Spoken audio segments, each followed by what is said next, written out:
All right, joining me now is syndicated columnist Dan Savage, author of the book American Savage, Insights, Slights, and Fights on Faith, Sex, Love, and Politics. Dan, you have been one of the chief organizers behind this Dump Stoli campaign, which is a boycott campaign aimed at probably the most well-known Russian brand.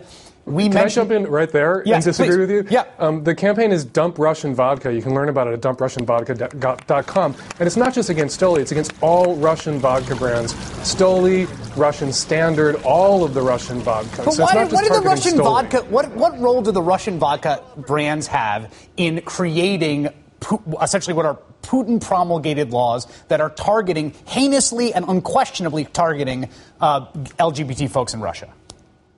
Well, the goal of a boycott is to target an iconic product, and vodka is Russia's most iconic product, to raise awareness around the world, which is what this vodka boycott, called by activists in San Francisco and New York and Seattle, has done. And what I really objected to in your coverage on Monday night is you said that I called for a boycott of Stoli, which is actually a Latvian vodka, which is Stoli's argument right now. They're out there pushing that lie. And if I can read you something really briefly, which is Stolichnaya's distributor in 2008 to Vanity Fair. Stolichnaya, as it is sold outside Russia, is distilled in Russia, and then it is moved from Russia to Latvia, where it is put into bottles. There is nothing added, nothing taken away, no additions, no subtractions from the product that leaves Russia. Okay. Stolichnaya is the original, authentic, genuine Russian vodka brand made with genuine, authentic Russian vodka from Russia. Period. I will That's concede. Stoli talking about Stoli. It's a legitimate target of a boycott. Okay, it's a legitimate target of the boycott, but what it seems to me is the anger is being directed at this target because it is a target that is a possible one to get, as opposed to the one that is responsible for what's going on there. And I also think, I want you to respond to the idea, I mean, you talked about activists in San Francisco. Are you working with LGBT Russian activists? Are you worried about the possibility of domestic backlash over this kind of thing?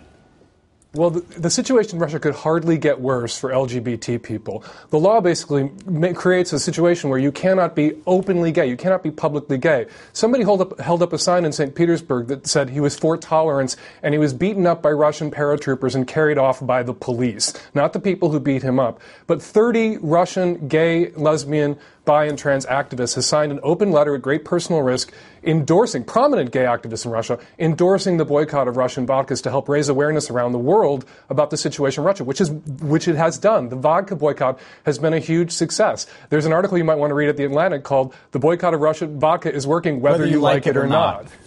So there's also talk now about putting pressure on the Olympics, and I should say, as full disclosure, this network, NBC, will be carrying those Olympics. What do you think about that? Well, there's arguments about moving the Olympics or boycotting the Olympics. I haven't really taken a position one way or the other. I think the arguments against boycotting the Olympics are persuasive.